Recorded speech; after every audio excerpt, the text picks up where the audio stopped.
ಆತ್ಮೀಯರೇ ನಮಸ್ತೆ. ಇದು ಟ್ರೀ ಟಿವಿ ಕನ್ನಡ. ನಾನು ನವೀನ್ ಕುಮಾರ್ ಹೆಮ್ಮೆನ್.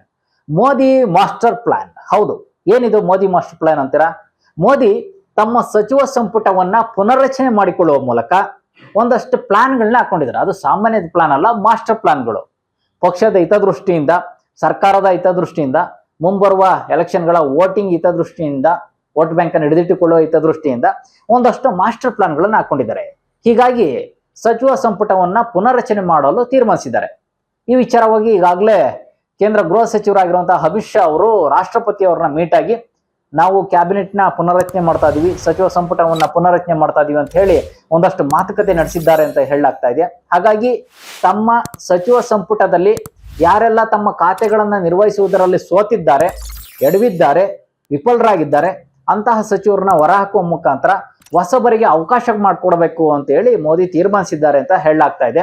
ಈ ಮೂಲಕ ಪಕ್ಷಕ್ಕಾಗಿರುವಂತಹದ್ದು ಡ್ಯಾಮೇಜ್ ಇರ್ಬೋದು, ಸರ್ಕಾರಕ್ಕಾಗಿರುವಂತಹ ಡ್ಯಾಮೇಜ್ ಇರ್ಬೋದು, ಅದನ್ನ ಸರಿಪಡಿಸಬೇಕು ಅಂತ ಹೇಳಿ ತೀರ್ಮಾನಿಸಿದ್ದಾರೆ ಅಂತ ಹೇಳಲಾಗ್ತಿದೆ.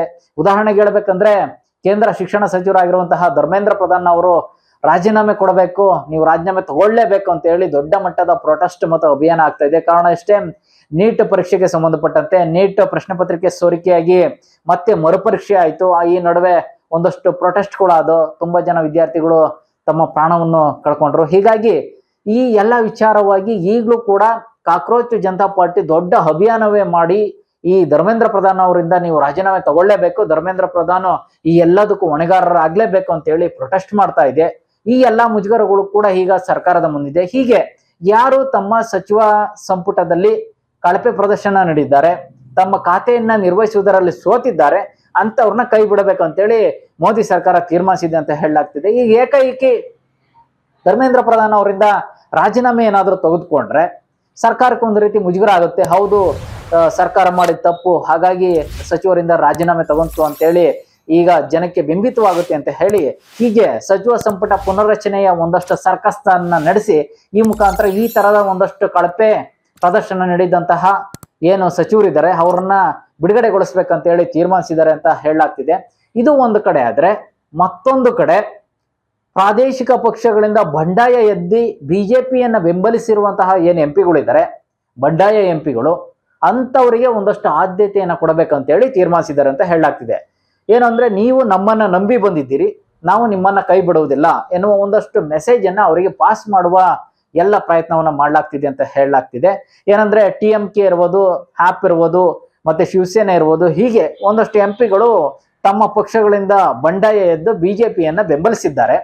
ಹಾಗಾಗಿ ಬೆಂಬಲಿಸಿ ಬಂದವರಿಗೆ ಒಂದಷ್ಟು ಆದ್ಯತೆಯನ್ನು ಕೊಡುವುದು ಹಾಗೂ ಅವರಿಗೆ ಸಚಿವ ಸಂಪುಟದಲ್ಲಿ ಒಂದಷ್ಟು ಖಾತೆಗಳನ್ನ ಕೊಡೋ ಮುಖಾಂತರ ಅವರನ್ನು ಕೂಡ ತಮ್ಮ ಜೊತೆಯಲ್ಲಿ ಕರೆದುಕೊಂಡು ಹೋಗೋ ಮೂಲಕ ಒಂದಷ್ಟು ಮೆಸೇಜ್ನ ದಾಟಿಸುವುದು. ಅಂದ್ರೆ, ನಾವು ನಿಮ್ಮನ್ನ ಕೈ ಹಿಡಿತೀವಿ, ನೀವು ನಮ್ಮನ್ನ ನಂಬಿದ್ದೀರಿ ಎನ್ನುವ ರೀತಿಯಲ್ಲಿ ಬಿಂಬಿಸುವ ಎಲ್ಲ ಪ್ರಯತ್ನಗಳು ನಡೆಸಲಾಗುತ್ತೆ ಅಂತ ಹೇಳಲಾಗ್ತಾ ಇದೆ.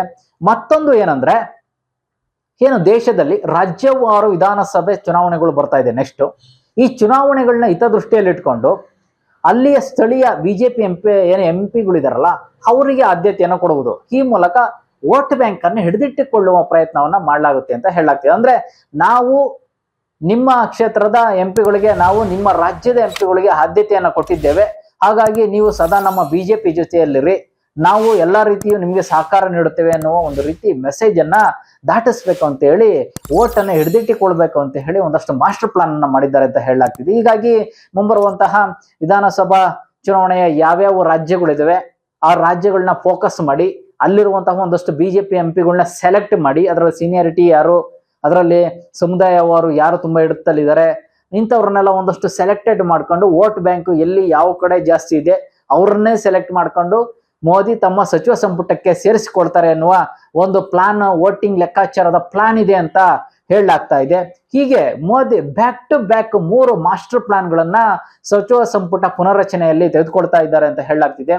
ಈ ಹೇಗಾಗಿದೆ ಅಂದ್ರೆ, ಯಾರು ಕೂಡ ಈ ಸಚಿವ ಸಂಪುಟ ಪುನರ್ರಚನೆಯಲ್ಲಿ ಮೋದಿ ಅವರಿಗಾಗ್ಲಿ, ಗೃಹ ಸಚಿವ ಅಮಿತ್ ಶಾ ಅವ್ರಿಗಾಗ್ಲಿ ಎದುರು ಮಾತಾಡುವುದಿಲ್ಲ. ಯಾಕೆಂದ್ರೆ ಅವ್ರು ಕೊಟ್ಟಿತ್ತ ಅವ್ರು ತಗೋಬೇಕು, ಆ ರೀತಿ ಒಂದು ಬಿಜೆಪಿ ಹೈಕಮಾಂಡ್ ಲೆವೆಲ್ ಅಲ್ಲಿ ಇಡುತ್ತಾ ಇರುವುದರಿಂದ ಯಾರನ್ನು ಬೇಕಾದ್ರೂ ಈಗಿರುವ ಸಚಿವರನ್ನ ಅವರು ಸಚಿವ ಸಂಪುಟದಿಂದ ತೆಗೆದುಹಾಕಿ ಯಾರನ್ನು ಬೇಕಾದ್ರೂ ಒಳಗಡಿಕೆ ತೆಗೆದುಕೊಳ್ಬಹುದು. ಆದ್ರೆ ವೋಟ್ ಬ್ಯಾಂಕ್ ಹಿತದೃಷ್ಟಿಯಿಂದ ಯಾರನ್ನ ತೆಗೆದುಕೊಳ್ಬೇಕು, ಯಾರನ್ನ ವರ್ಕ್ ಹಾಕ್ಬೇಕು, ಈ ಲೆಕ್ಕಾಚಾರ ಬಿಜೆಪಿಯ ವಲಯದಲ್ಲಿ ನಡೀತಿದೆ ಅಂತ ಹೇಳಲಾಗ್ತಿದೆ. ಇದಕ್ಕೆ ಎಲ್ಲಾ ರೀತಿಯ ಸಕಲ ಸಿದ್ಧತೆಯನ್ನು ಕೂಡ ಮಾಡಿಕೊಳ್ಳಲಾಗಿದೆ. ಮುಂಬರುವಂತಹ ಏನು ಮುಂಗಾರು ಅಧಿವೇಶನ ಏನಿದೆ, ಅಧಿವೇಶನದ ಒಳಗೆ ನಾನು ಹೇಳ್ದಂಗೆ ಜುಲೈ 2ನೇ ಅಥವಾ 3ನೇ ವಾರದ ಒಳಗೆ ಈ ಸಚಿವ ಸಂಪುಟವನ್ನ ಪುನರ್ರಚನೆ ಮಾಡಲಾಗುತ್ತೆ ಅಂತ ಹೇಳಲಾಗ್ತಿದೆ. ಹೀಗೆ ಮೋದಿ ಸರ್ಕಾರ ತಮ್ಮ ಸರ್ಕಾರಕ್ಕಾಗಿರುವಂತಹ, ತಮ್ಮ ಪಕ್ಷಕ್ಕಾಗಿರುವಂತಹ ಒಂದಷ್ಟು ಡ್ಯಾಮೇಜ್ ಅನ್ನ ಕ್ಲಿಯರ್ ಮಾಡೋ ಮುಖಾಂತರ ಮುಂಬರುವ ಎಲೆಕ್ಷನ್ಗಳಿಗೆ ಪಕ್ಷವನ್ನ ಸರ್ವ ರೀತಿಯಲ್ಲೂ ಸಿದ್ಧಗೊಳಿಸುವ ಎಲ್ಲಾ ತಯಾರಿಯನ್ನ ನಡೆಸಲಾಗ್ತಿದೆ ಅಂತ ಹೇಳಲಾಗ್ತಿದೆ. ಈ ಮೂಲಕ ಅಂದ್ರೆ ಸಚಿವ ಸಂಪುಟವನ್ನ ಪುನರ್ರಚನೆ ಮಾಡುವ ಮುಖಾಂತರ ಅದಕ್ಕೆ ಬೇಕಾದಂತ ಎಲ್ಲ ವೇದಿಕೆಯನ್ನ ಸಿದ್ಧಪಡಿಸಲಾಗ್ತಿದೆ ಅಂತ ಹೇಳಲಾಗ್ತಿದೆ. ಇದು ಇವತ್ತಿನ ಒಂದಷ್ಟು ಪೊಲಿಟಿಕಲ್ ಅಪ್ಡೇಟ್. ಈ ವಿಡಿಯೋ ಇಷ್ಟವಾದ್ರೆ ಲೈಕ್ ಮಾಡಿ, ಶೇರ್ ಮಾಡಿ, ಸಬ್ಸ್ಕ್ರೈಬ್ ಮಾಡಿ. ಧನ್ಯವಾದಗಳು.